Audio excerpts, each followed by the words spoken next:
something I really treasure from my upbringing as a cello player. And so it's a special joy to be able to speak with you in this way.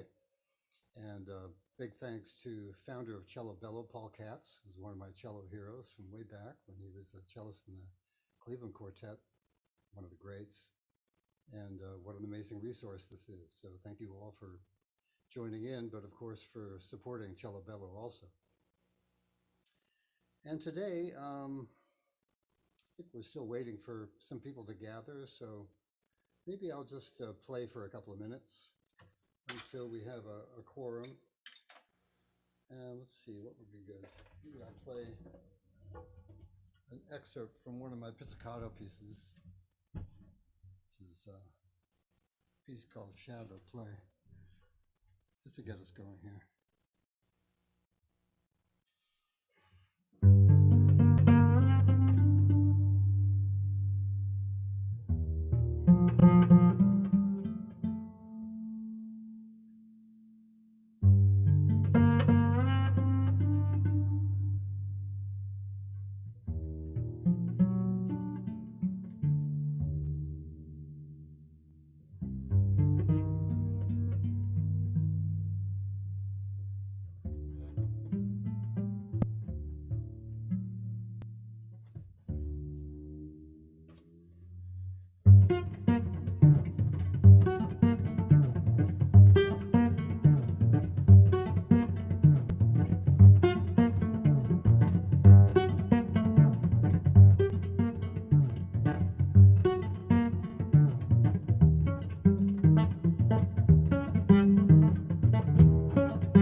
Shadow Play.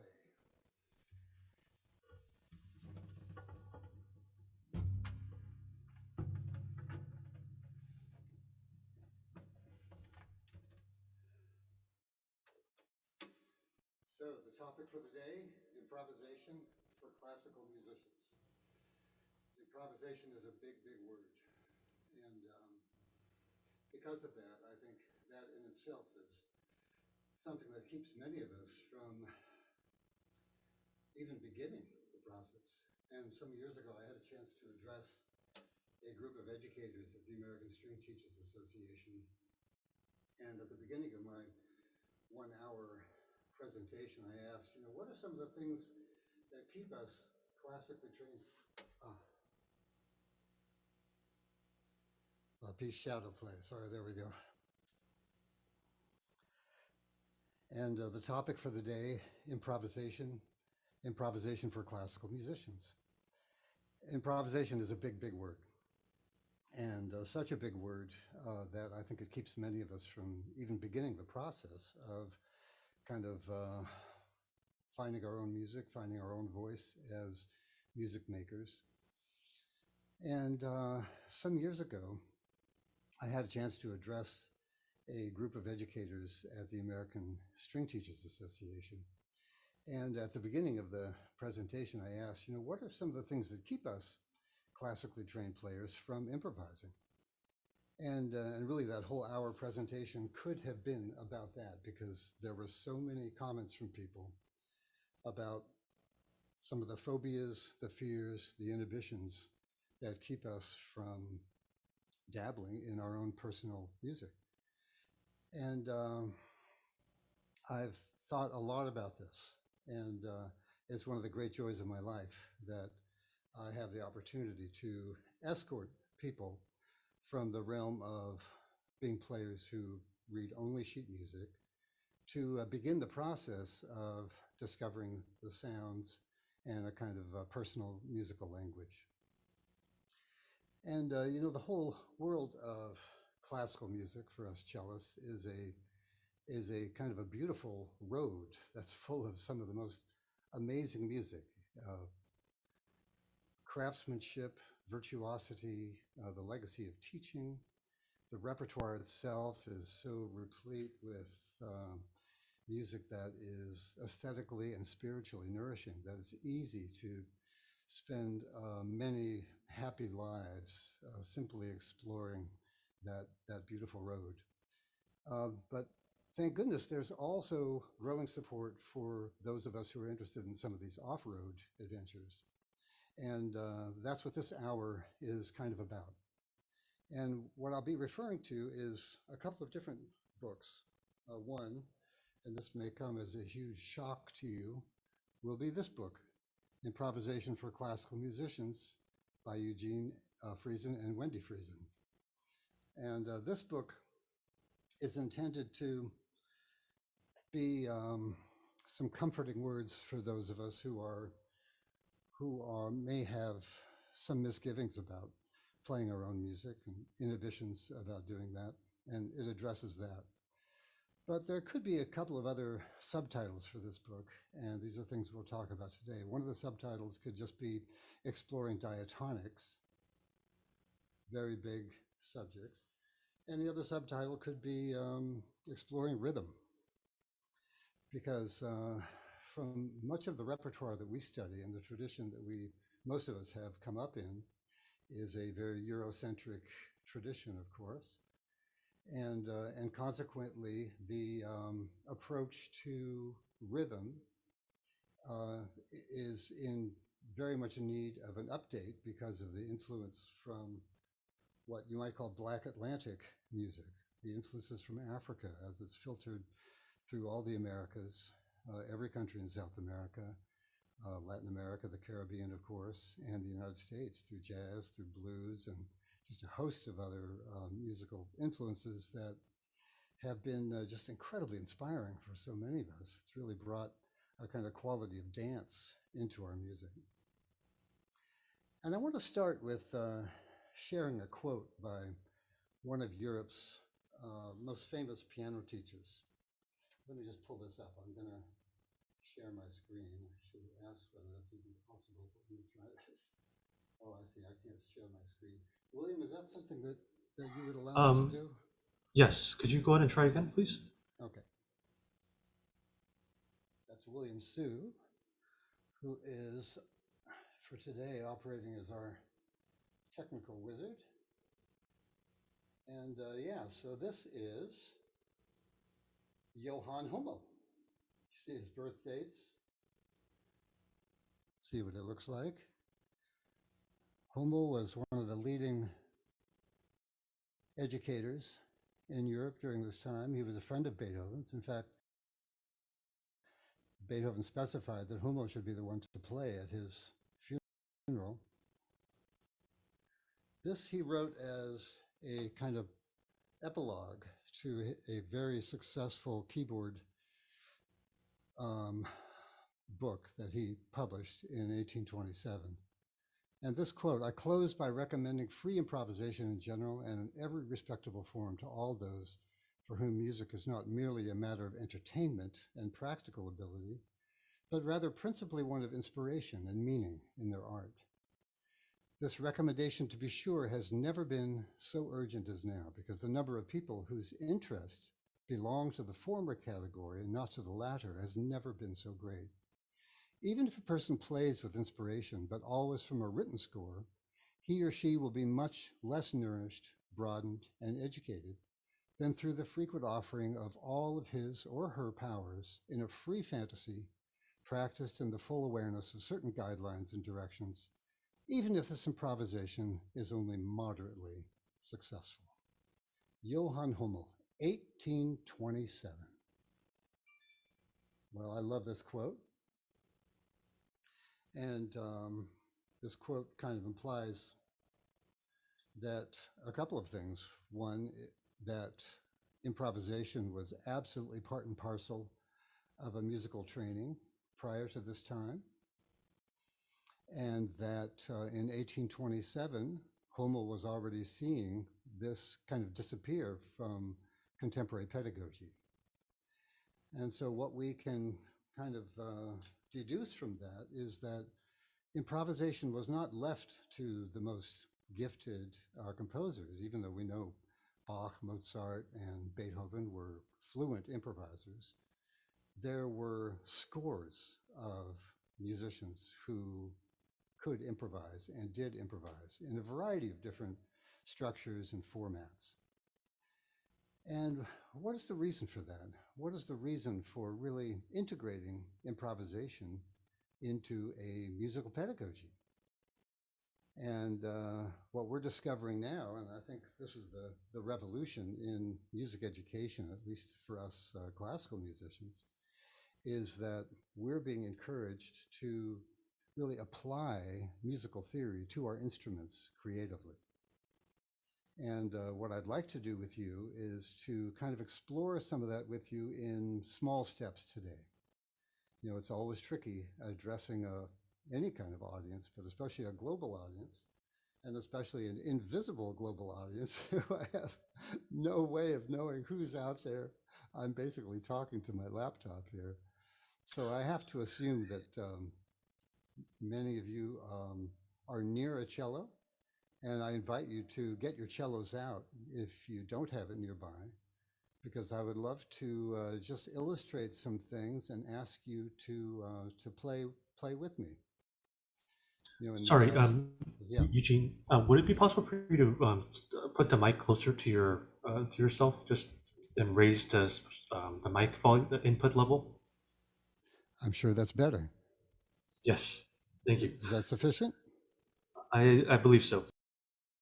Yes. Okay, great. So I was just asking that bring your cello to wherever you are, so you can join in some kind of guided exercises that we might do together and enjoy together. So improvisation is a big word, and as I said before, I love kind of escorting people through this process to some extent. And for those of us who come from a more Eurocentric kind of classical training, that there are a couple of ideas that I think are important to kind of think about and to work on, to become aware of, because a lot of what opens the gates for this personal music expression is actually removing some of the obstacles that we might have accidentally or inadvertently placed in our path or had placed in our path by well-meaning teachers. And the first of these rules, well, I should say that the way to begin, the way I love beginning, is with something called free improvisation. That's something that Hummel referred to in his treatise. And free improvisation is a kind of playing where there is no such thing as a wrong note. So this does not necessarily need to be in service to a specific tonality. It doesn't have to be specific to a certain style. It doesn't even have to be in time, in rhythm. Free improvisation is something that it's intended in my work simply to kind of open the gates to being able to play without sheet music, without fear. It's a kind of conversation that we have together. So I might play an abstract phrase and ask you to respond with something likewise. And amazingly, this often turns into a very meaningful musical exchange too, and something worth listening to. And that is the first rule then of free improvisation, is that there is no such thing as a wrong note. And when we think about that, that's designed to kind of counter this lifelong fear we have about making a sound that we haven't rehearsed and that might be displeasing. And just going a little bit deeper, what we're talking about is the part of our mind that is constantly judging and evaluating the sound that we're making. This is an incredibly important and powerful part of our mind, of course. There's no way we could survive as Homo sapiens without this very, very well cultivated, what's called the default mode network, this part of our brain that really helps us show up on time and pay our bills and remembers our driver's license and when to pay our taxes and stuff like that. And it also recognizes specific things in our environment that are a threat. As part of that, it is constantly on the lookout as a radar that is looking for things that stick out, things that are unusual. So this is an important part of our mind. But these three kind of guidelines that I'd love to share with you are really about beginning to find that switch that we can soften or even disable that part of our mind that is judging and evaluating. That part of our brain is such an important part of how we learn our instrument. We have to be judging our sound. We have to be evaluating our progress. There's no way that we could really move forward playing this incredibly beautiful yet complex instrument, the cello, without really using our mind in a very scientific way. But that's not exactly where music comes from. Music doesn't come from a scientific understanding. It comes from opening the heart and allowing this special kind of musical current to act through us, through our instruments. So that simple little rule about there are no such thing as a wrong note is intended to activate this kind of childlike wonder at the beauty of our instruments and our curiosity about every little sound that's possible to make on the instrument. Because, well, I don't have to tell you, it's a magnificent instrument. There's a lot in there. And so that is the first rule. And that in itself is worth exercising. And the second rule is a little bit similar, and that is that you don't have to play well to improvise well. You don't have to play well to improvise well. I love this one because, of course, we all want to play well. We spend our whole lives wanting to play well. And that desire to play well, when we bring it into the realm of creativity, of spontaneity, is something, again, that can cloud this kind of gateway that can open, that allows us to be a vessel for, you know, what Carl Jung called the language of the present. Carl Jung, of course, the great psychologist, developed this theory of the collective unconscious, that there is this kind of pool of intelligence below consciousness that we human beings share. And he went further to suggest that in the realm of improvisation, what we were doing was opening the gates to find a language that comes into the present moment that is specific to that present moment. So that's a big thought. That's a heavy thought. And maybe it's a lofty goal. But this idea about not having to play well can be a huge stumbling block for those of us who are looking to open ourselves to find our personal music. So no such thing as a wrong note. You don't have to play well to improvise well. In fact, I've had very satisfying improvs with little kids who have maybe only been playing their instrument a short time, but I can see a glimmer in their eye, and they have a way of responding reflexively on their instrument that can just spark a very, very lively musical conversation. And I love that. So it's ironic that sometimes kids have not cultivated this, have not barricaded that door to the creativity in the way that some of us might through years of experience and training. That was Pablo Picasso said, every child is an artist. The problem is finding that artist inside of you as you grow up. And that's kind of what I'm talking about, is how to access that kind of beautiful innocence and awareness and spontaneity that children can have and that we can exercise in our practice, even at home. Easier, of course, with other people, finding a friend or a group of friends who are willing to sit with you and just invent music and converse together in this way. Tremendously enjoyable and such a surprising process. It's well worth recording every minute of it because there are seeds of genius that will emerge that you may end up wanting to notate or to remember as starting off places for another improv or even a composition as they develop. So no such thing as a wrong note. You don't have to play well to improvise well. And the third guideline I would say is the music that you make doesn't have to be good. I'm sure you're loving these rules.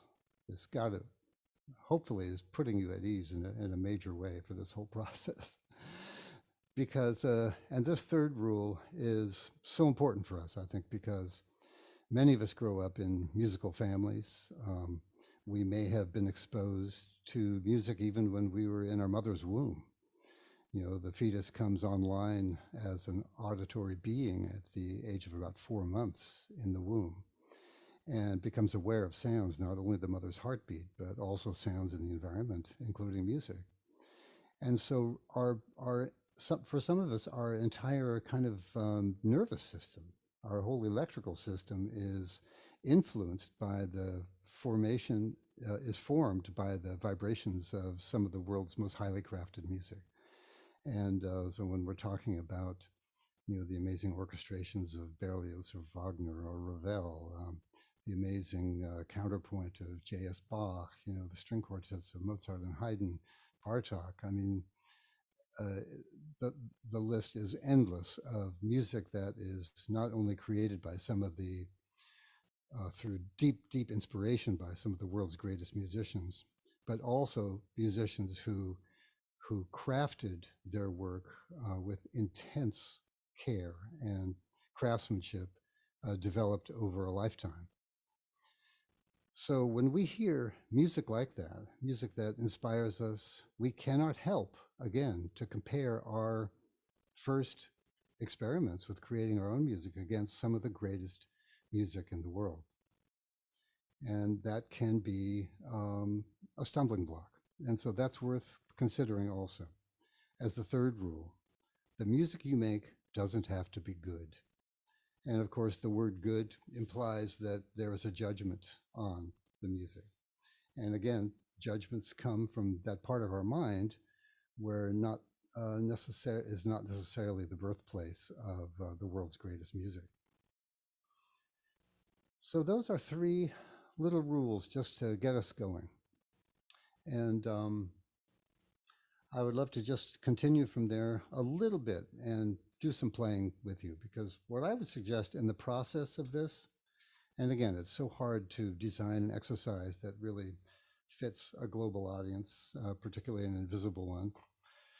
But I would say, after you become accustomed to simply just playing your instrument freely, and this can be a kind of a warm-up, and many of us do this anyway. You might think of it as wasting time. I don't. I think of this as really developing my relationship with my instrument, allowing my instrument to really become an extension of my state of being, and in some ways, the music that I play when I improvise freely in this way makes my own inner state, my own emotional state, more clear to me than it would in a normal waking state. So for me, this process has been just tremendously healing and cathartic in terms of generating new music, but also as a way of simply listening to who I am, listen to who you are, and finding out who you are through the sounds that you make. And once you have kind of made friends with that ability to just make sound without exercising judgment or evaluation to it to a paralyzing degree, then you might want to impose some other limitations. And I'm thinking about the great violinist Stuff Smith, 100 years ago, black violinist who incredible virtuoso on the level of Chrysler, but of course couldn't get any work because of the color of his skin. So he wrapped all his classical virtuosity into a jazz language and became one of the greatest jazz violinists ever, Stuff Smith. And his great comment about string playing is that he considered his left hand the piano and his right hand the drums. And so there is something about that. Our left hands become a way that we can practice kind of known harmonic pathways across our instrument, while our right hands can really explore the world of rhythm, dance, which of course is also just an immensely vast world. And this world of rhythm has been so enhanced by what I'm calling Black Atlantic rhythm music, the influence from Black musicians and from Africa. The bringing dance back into our music, as well as formally through African music and African influenced music, the kind of forms, the kind of cyclic forms that really encourage personal expression, the repetition of forms that, like the blues, for example, where we're really encouraged to tell our story through repeating this very alluring kind of form of chord progressions and phrasing. So how do we begin? And I would suggest, if you haven't done this already, to really make friends with the major scale. Well, that would be the first step. The major scale, I mean, there's so much in there. I mean, it was 100 years ago when Arnold Schoenberg said there are still countless numbers of beautiful pieces to be composed in C major. And that's a great comment coming from Arnold Schoenberg. And it's really true. And sometimes the most simple musical things can have the deepest kind of musical effect on a listener. And as I said, one of the overriding concepts of all this work is that we're applying music theory to our instrument. If you're like I am, maybe you studied music theory and took harmony in college and conservatory. And I did, and that was a process that was almost purely, pencil and paper. A lot of exercises to do, a lot of things to memorize. But what I didn't do until, much later in my life was begin to really try these things on the cello to see how they felt on the cello, what they sounded like, and what my relationship with these specific notes of the scale were. So again, hopefully by now you've got your cellos handy, and let's just try something very, very simple.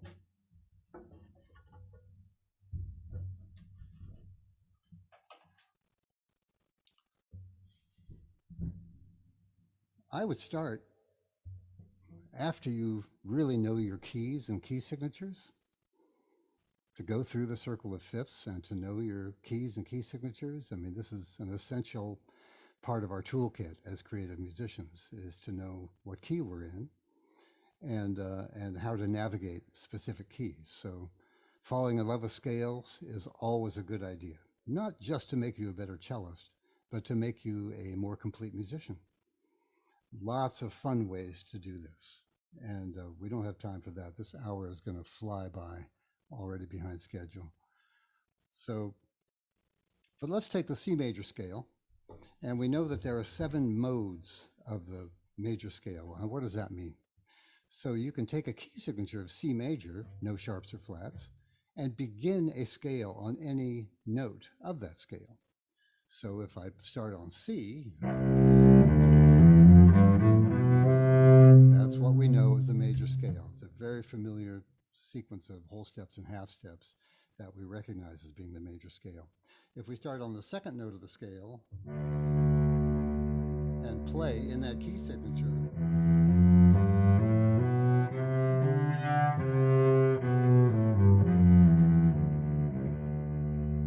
a very different kind of scale. It's a minor scale.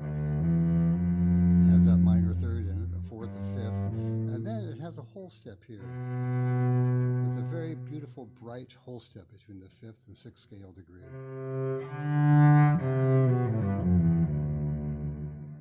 There are names for all the scales that begin on the different scale tones of the scale. You know this. The E is the Phrygian. F is the Lydian. G, the Mixolydian, which is the scale for blues. A is the relative minor, or the Aeolian mode.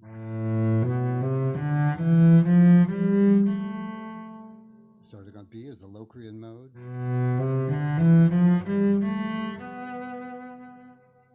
And those then are the 7 modes of the major scale. So let's take 2 of those modes. Let's take the Dorian scale.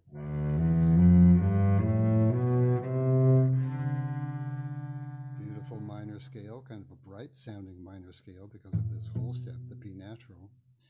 And we'll combine that with a Aeolian mode, which in this case would be the D minor scale with a B flat.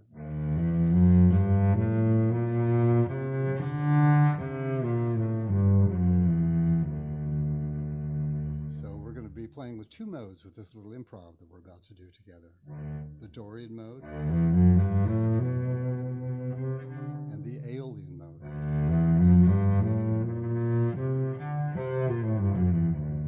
I'm going to give you a little drone that I set up on my looper here.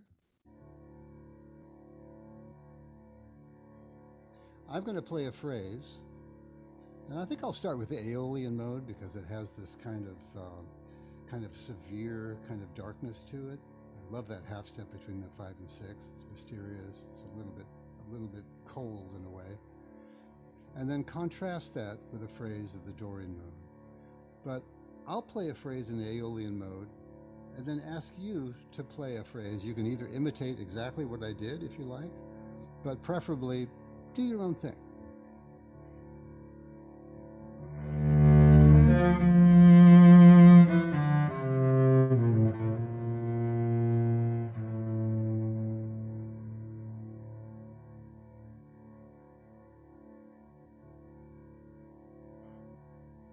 Do another phrase in Aeolian.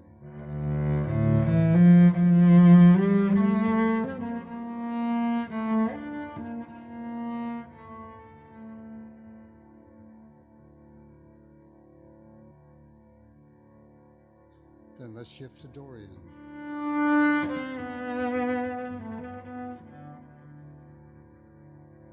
Answer?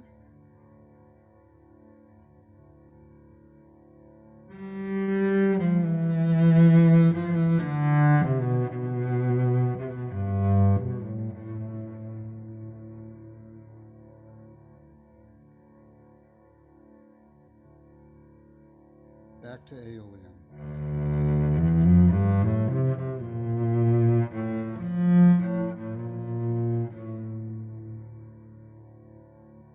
answer.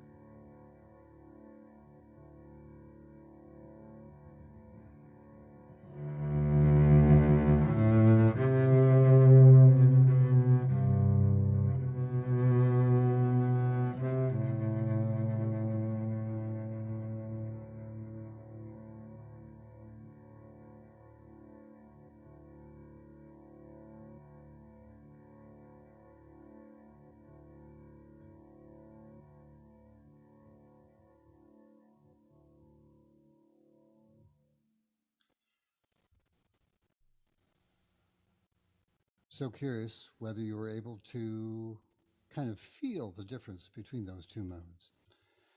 Because again, just to restate the value of this exercise, this is more than simply knowing the difference between those two modes and being able to write it down and score on a test. This is a difference of knowing the mode in your body and in the part of you that really responds emotionally, psychologically, and imaginatively to the sound of these modes.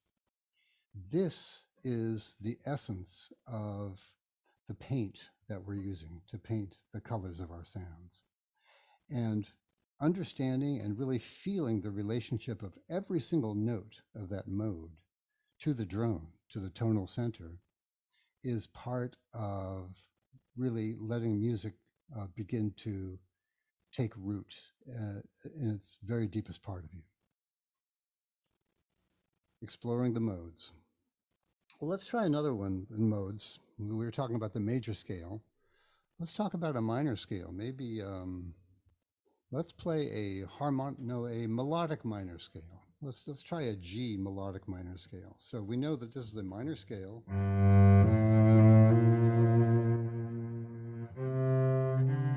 It has a raised sixth, a raised seventh.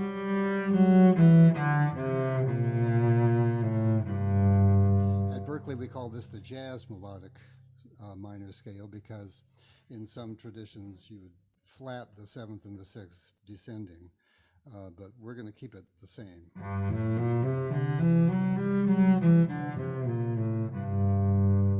You might recognize that as being kind of minor on the bottom and major on the top. It's a beautiful scale, beautiful scale. And what we'll do now is we're going to go and take the fifth note of that scale, the D, and make that our tonal center. So essentially we're playing a mode of the G minor melodic minor scale. So again, the scale. But if we think of the root as D, the fifth note of that scale, then suddenly we're hearing the bottom be major and the top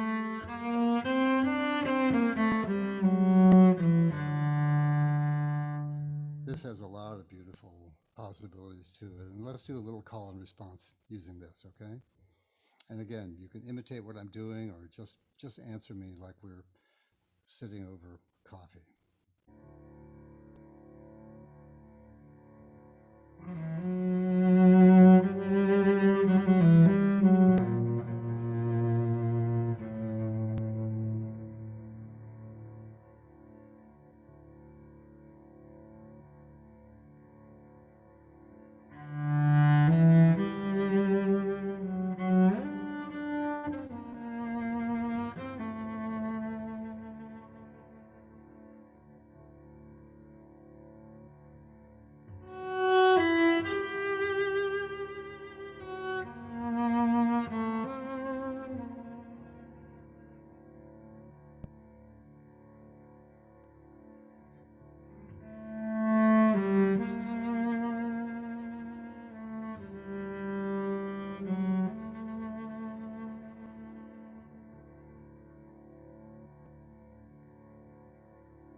You could spend all day actually working on this mode because there is so much kind of magic in it, that kind of alternation between the sweet and the sour, the light and the dark, I find absolutely enchanting.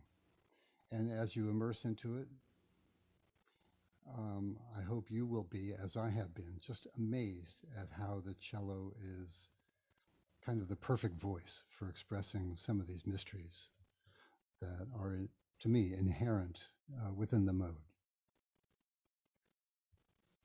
So why are we doing this? We're doing this as a way of really integrating. This is not about acquiring a specific skill like is so common in our tradition about learning a specific piece of repertoire, emulating a certain performance, emulating a certain performer, being able to really integrate the characteristics of a given style. This is not that. This is really developing a very personal relationship with some of the real clay of music, the real elements of music, that then become the language that we speak when we pick up our instruments and converse and create. And these are the skills too that improvisation, learning different styles, making friends with chords, scales, are ways that we can continue to expand our range of collaborators also. It's, you know, with these skills, it's no longer necessary to be looking for sheet music scored for your instrument and whatever your closest friends play.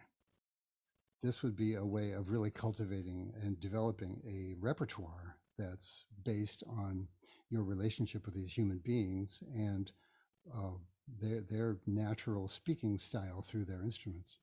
So that you could begin to collaborate in a new way as you develop a music that is really unique to a given group of people.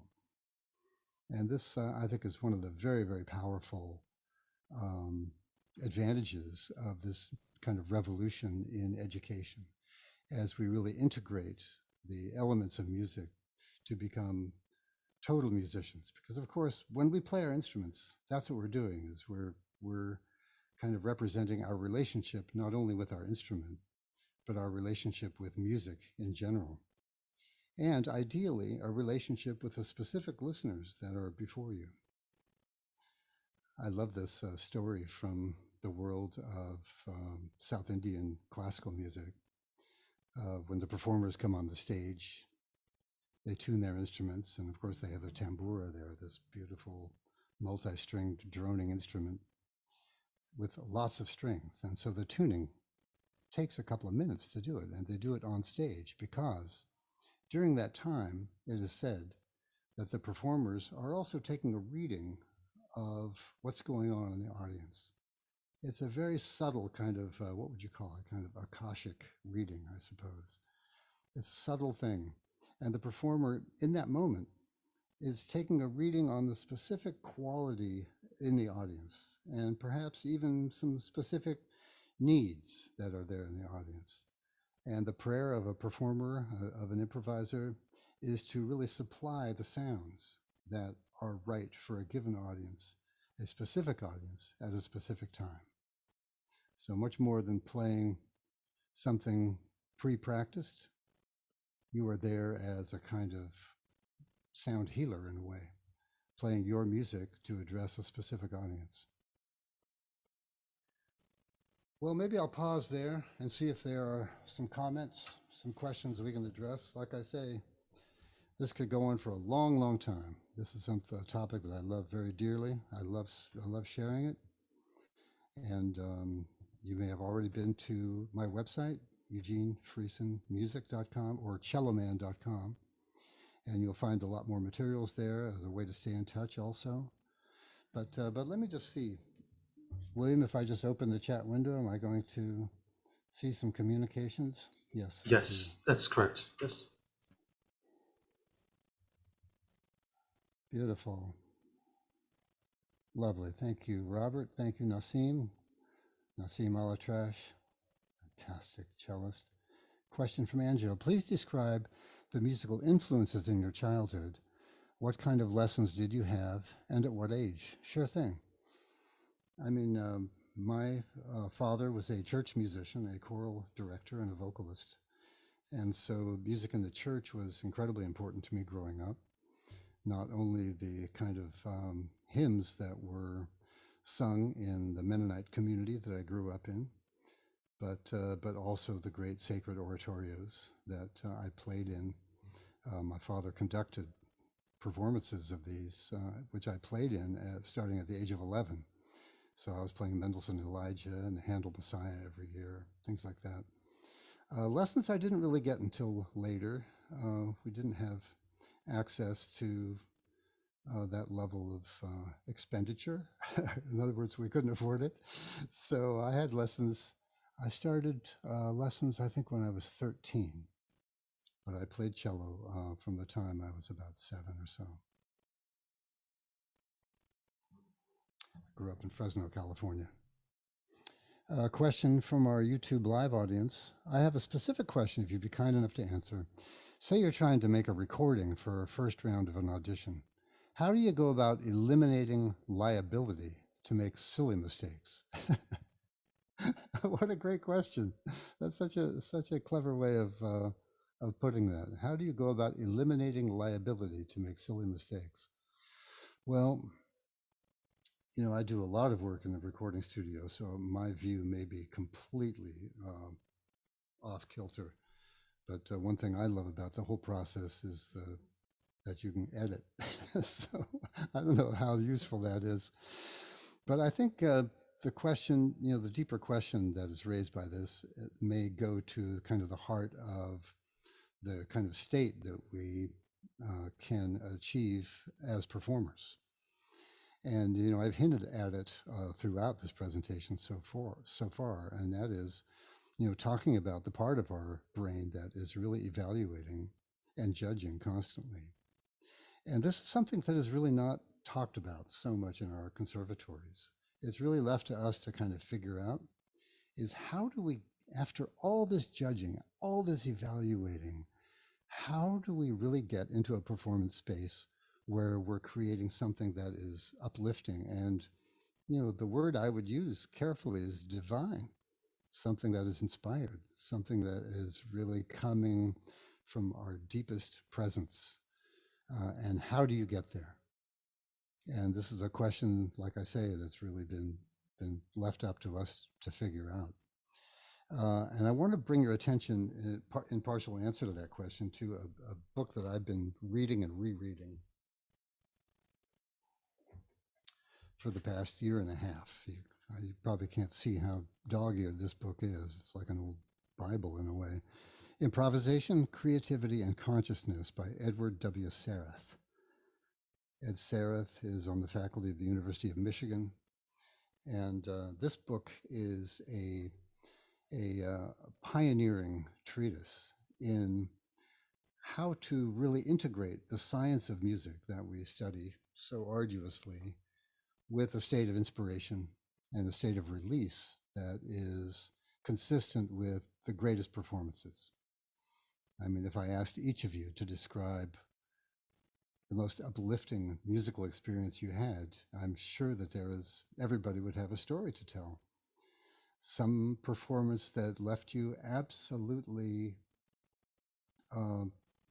away from gravity somehow, so lifted up, so kind of changed. And that is not skill alone. That is something that is skill plus. And it's that plus and how to achieve that plus that Ed Sarath talks about in this important book. And it goes deep into the heart of what your personal relationship with the cosmos is, essentially. I hate to sound grand, but I think it's nothing less than that. It is really about finding the deepest places within you, which is really the birthplace of great music.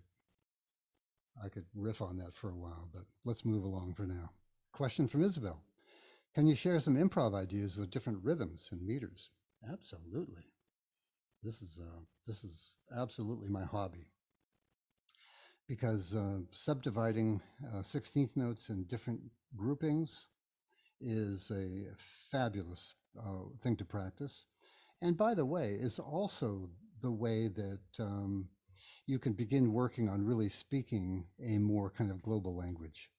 the quality of articulations that we grew up practicing classical music are fairly limited because of generally the kind of Eurocentric stuff we play. We play in basically groups in twos and threes, not always, of course, but generally. And the reality that a lot of our articulations are grown from the practicalities of playing in orchestra or influenced by the great teachers in our tradition, which many of whom happen to be keyboard players. So I think that there's a quality of articulation that we assimilate from those influences that can be counterbalanced by working on with a more kind of a vocal and in a way a more kind of Afrocentric mindset. So let's just begin by something simple, something that my friend Tracy Silverman calls strum bowing, and that is keeping the 16th notes going, but featuring and de-featuring different parts of it. So if I want to simply accentuate the quarter pulse, I'm completely releasing the pressure on the bow and just featuring that down accent.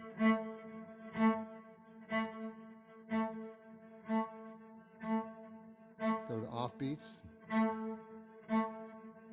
Great to do with a drummer if you have one in the house, but if not, a metronome is the next best thing. Well, not the next best thing. There's all kinds of kind of drum grooves you can play. We use a play-along software at Berklee, iReal Pro, that has a lot of different grooves on it to play along with. Highly recommended as a practice companion. So let's go to threes then. So we alternate the down bow and the up bow accent.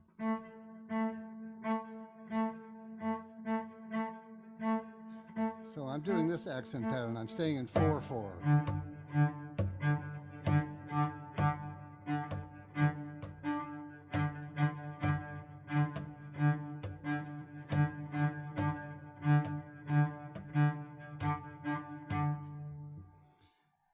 You'll notice a couple of things about that. I'm an upper half of the bow.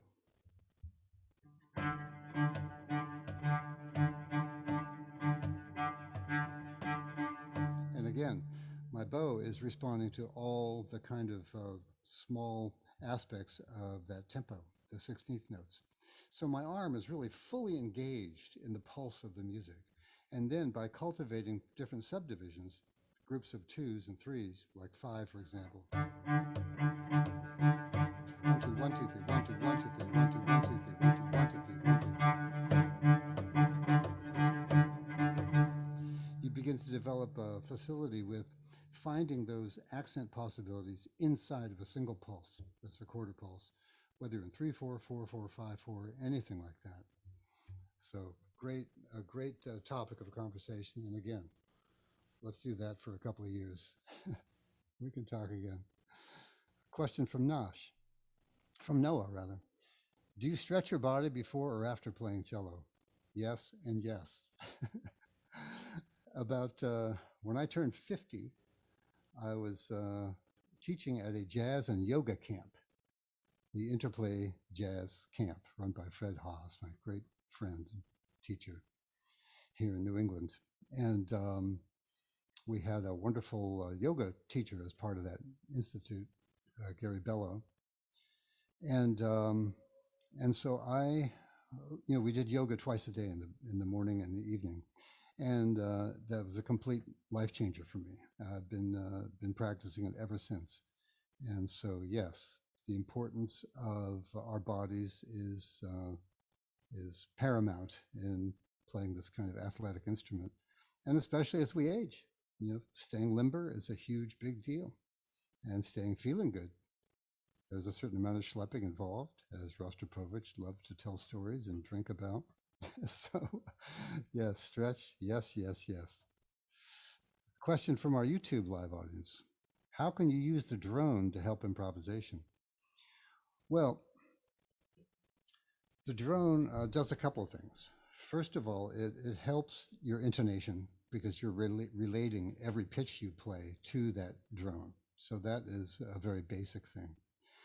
The second thing is that it will help you to retain a sense of tonality even when you're dealing with some odd modes. So if I was playing, one of those unusual modes, like let's take the Phrygian mode, like the D Phrygian mode would be this.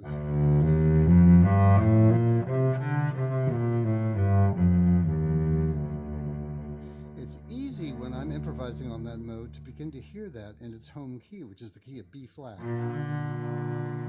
because that's the scale I'm using for this mode. But it starts on D. So the drone really helps me to stabilize my sense of tonality. And in that respect, every note of that scale is heard in relationship to the drone. So I hear that E flat not as the fourth of a B flat scale, but as the second. Here, check it out. So great. There's the D drone.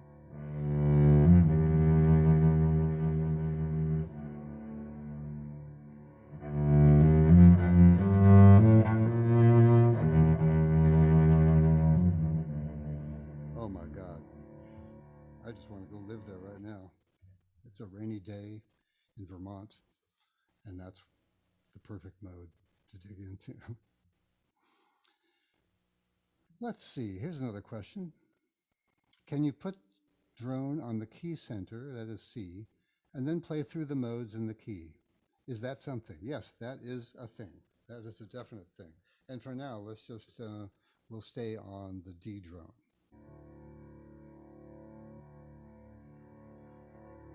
Oh, I see. Okay, so here's, gotcha. So we're going to play all the drones, but starting from a common drone. So the D Aeolian scale would be like the D major scale.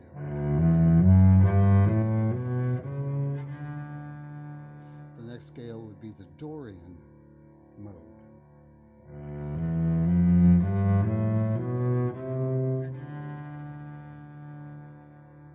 The next mode, the third mode, the Phrygian mode I just played.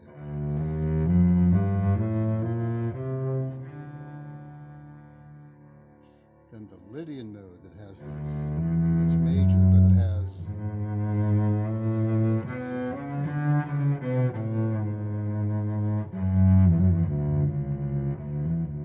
another great one, the Mixolydian mode.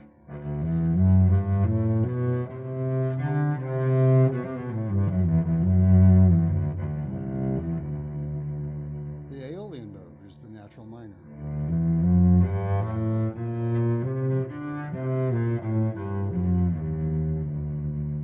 That's the sixth mode. The seventh mode is the Locrian mode, so it would be as if starting on D, but really playing in the key of E flat.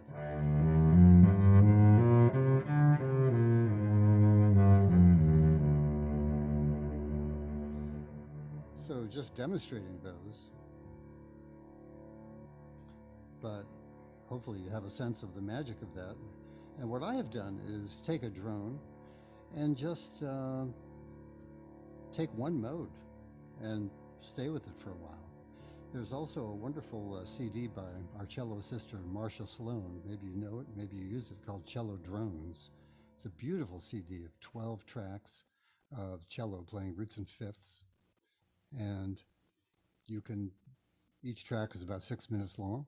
So you can put on the whole CD, in 72 minutes, you've gone through 12 keys, and you can do 12 Dorian scales in a given day or whatever. Great, great workout. All right, well, we're at the top of the hour. I don't see any more comments. Here's one. Can you suggest which kind of mic and amp you use for live performance? Yeah. Well, each of us will have a different story to tell because we each have a different aesthetic and play in different musical contexts, but I'm happy to share mine. My aesthetic was kind of born from my experience playing in a great cathedral in New York, St. John the Divine. And the majestic acoustics of this place is something that really has drawn some of my favorite improvising out of me. And so when I create a sound for myself, I like to have that quality of reverberation around me to some extent. And my aesthetic is really the acoustic cello. I love the sound of the acoustic cello. And the best I've found for that is this microphone. It's a DPA mic. And so I have this running for today and through my live rig, through a preamp, and then into a digital delay, and then into a reverb.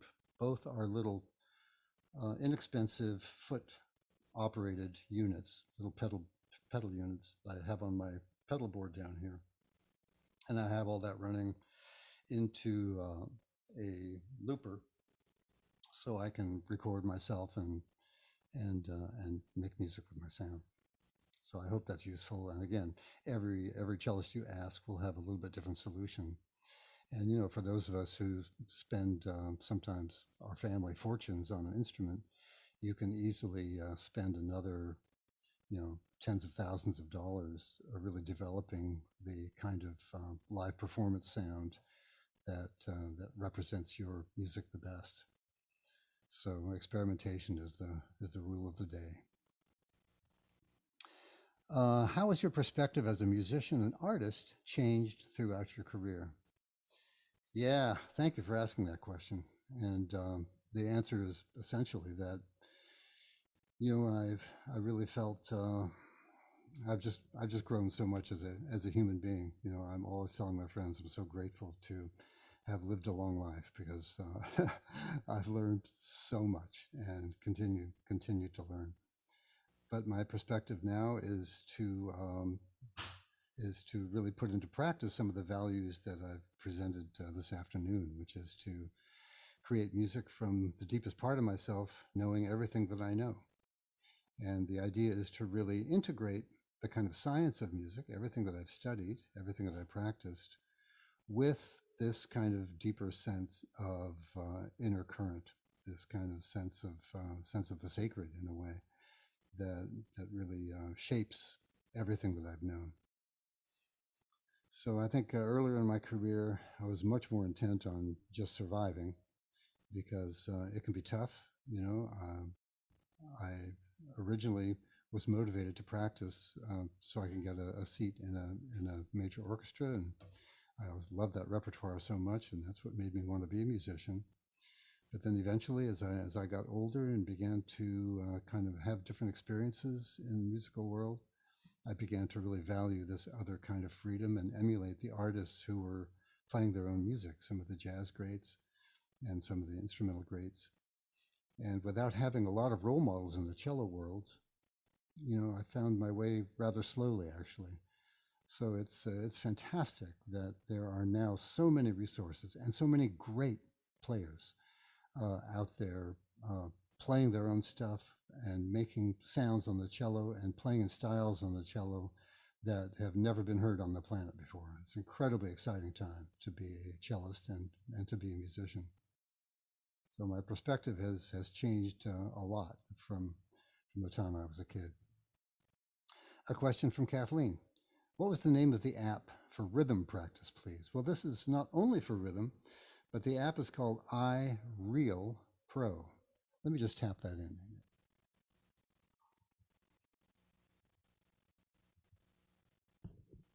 iReal Pro. You can go to irealpro.com. It's something well worth getting familiar with. I think it's a $20 download. And then you have access to literally thousands of different songs from all over the world, different libraries of different styles of music.